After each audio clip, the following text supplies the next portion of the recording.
Hello, everybody. This is Ron Ray, as always. So I've been holding back on a little bit of info, um, but I mean, in that last update about how family therapy went well, kind of told all. Um, Nothing less left to hide at this point, besides this one detail.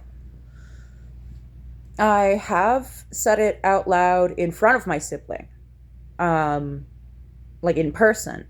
When we were on vacation with our uncle, our biological uncle on our dad's side, um, when we were down there in Texas, in a different part of Texas, uh, he asked me, well, what were you doing hanging out with someone like that?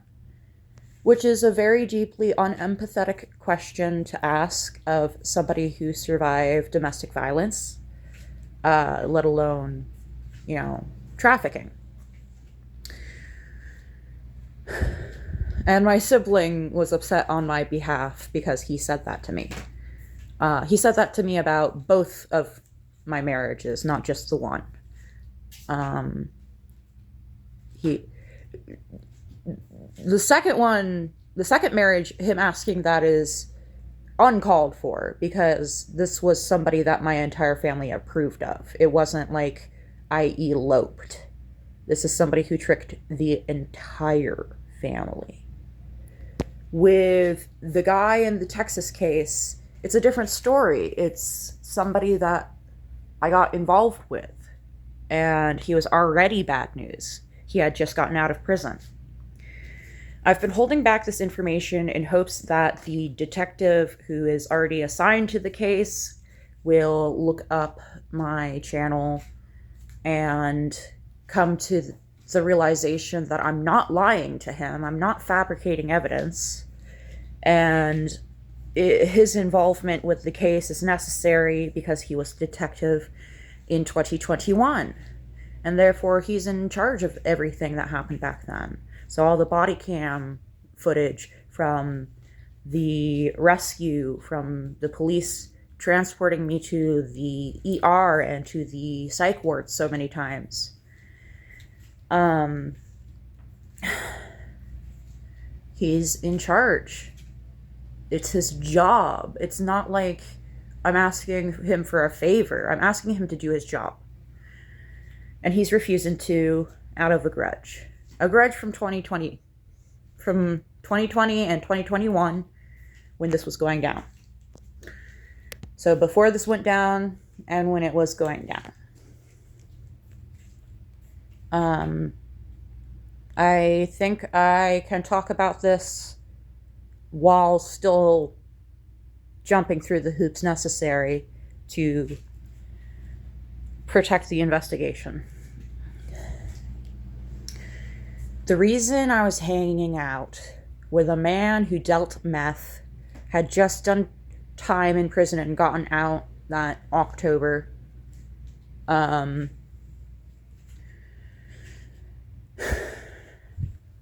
I was a vigilante, and he became my nemesis. So I put down everything else that was on my docket and focused all my efforts on him.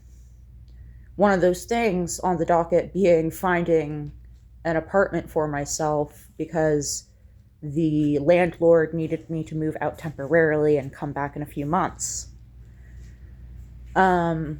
Because I failed to secure an apartment, I became entirely entrapped by my captor. However, it was not through my own distractions alone. It wasn't like I was choosing to be distracted, but rather he was actively distracting me constantly and grooming me and stalking me, harassing me, not leaving me alone, coming back to my apartment even when he wasn't invited, things like that. By apartment, I mean my mother-in-law suite that the landlord owned. because I got so focused on him, I became entrapped, and I honestly don't think this case would be possible if it weren't for the fact that my alter, who was fronting at the time, Beth, was as much of a vigilante as she was. And Zafira as well. Zafira was host back then. But Beth and Zafira were a vigilante in Fort Worth. And our targets were all rapists.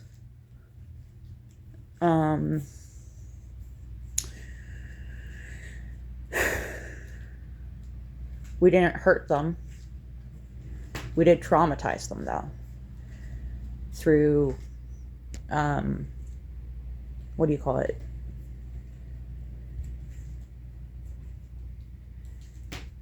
Just verbal, just verbal stuff. But I have a particular set of social skills that I can weaponize. And I would do it against confirmed rapists. Don't ask me how I confirmed. Suffice to say, there was no way that it was not true. The only times I ever created evidence were when I already had enough evidence to prosecute the rapist in question. Only then would I begin creating evidence. So for me to smash a plate over my captor's head and therefore cut off the tip of his nose must mean I sure had a lot of dirt on him.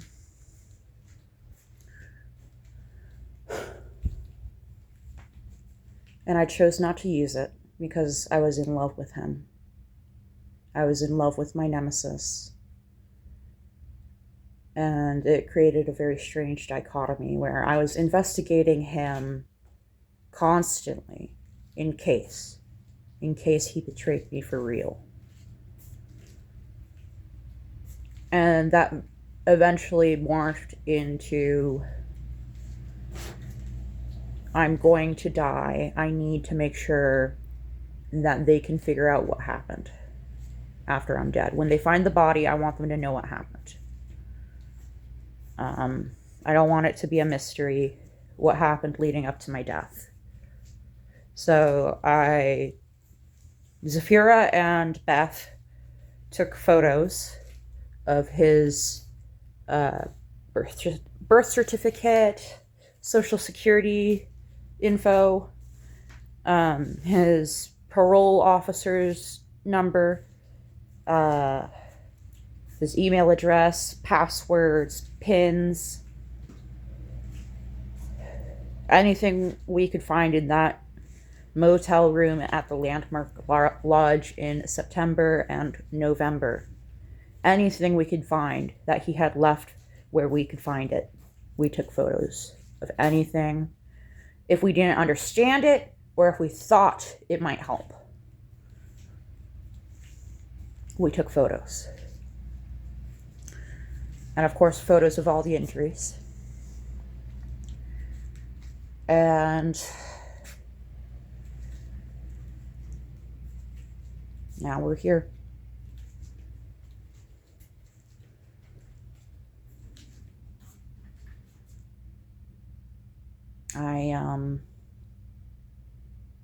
I was a vigilante. I found a nemesis. I fell in love with him.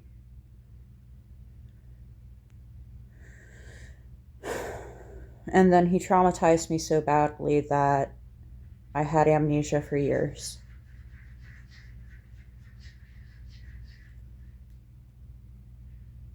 And then in January, I just had this gut feeling that I needed to look up when exactly I got my eyebrow scar from my captor. And that led me down a rabbit hole where I looked through the rest of the year of 2021 and found out I had a police case to turn in.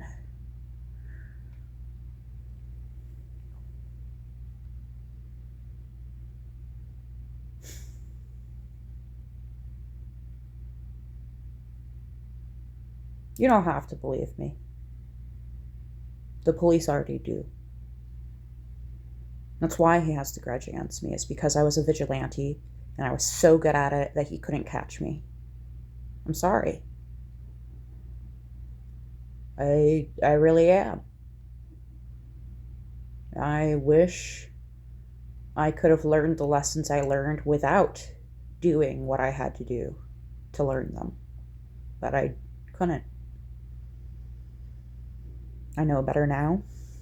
I know now to use legal resources, not illegal resources. I'm a law-abiding citizen. I own a house. I pay taxes. I've got children.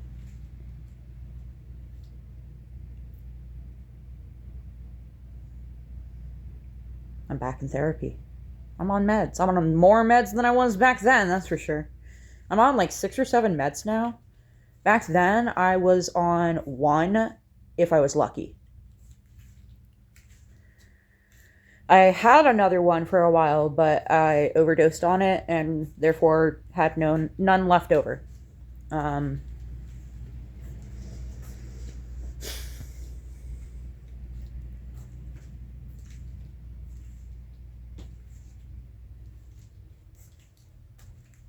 So yeah.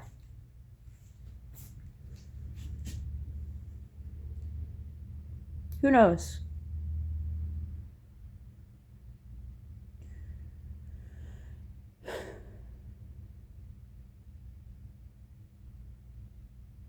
Maybe. I don't know.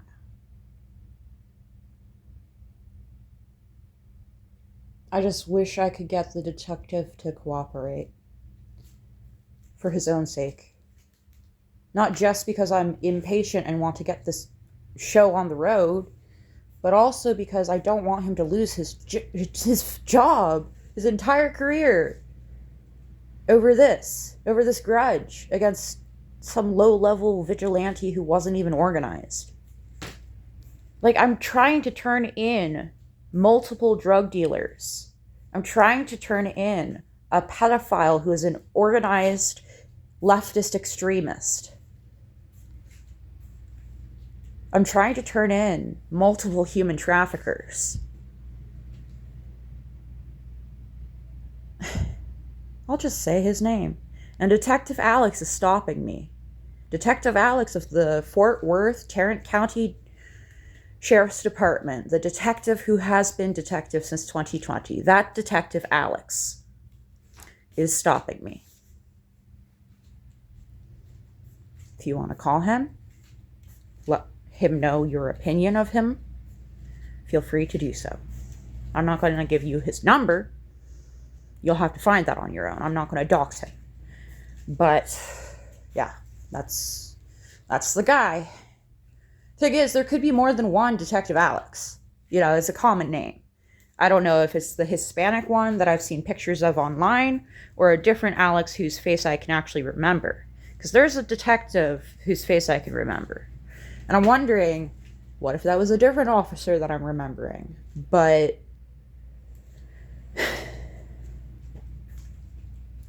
he has neither confirmed nor denied. He has only said that he is not willing to work with me. He doesn't believe I'm telling the truth.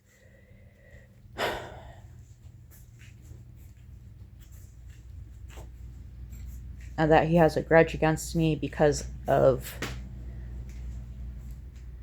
my activities when I lived in Texas. All right. I'm glad that I could get that off my chest.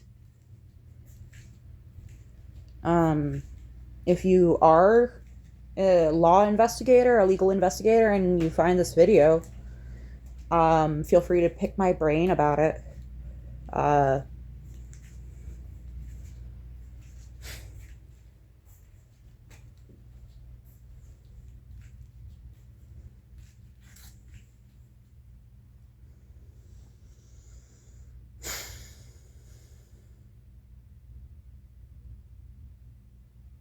I didn't break the law when I was a vigilante, if that makes any sense. Not in any particular way that I wasn't already. You know, marijuana is illegal in Texas. But I sure did leave a lasting impact on quite a few men. And a woman, too. Alright, I will see y'all in the next one. Love you, bye!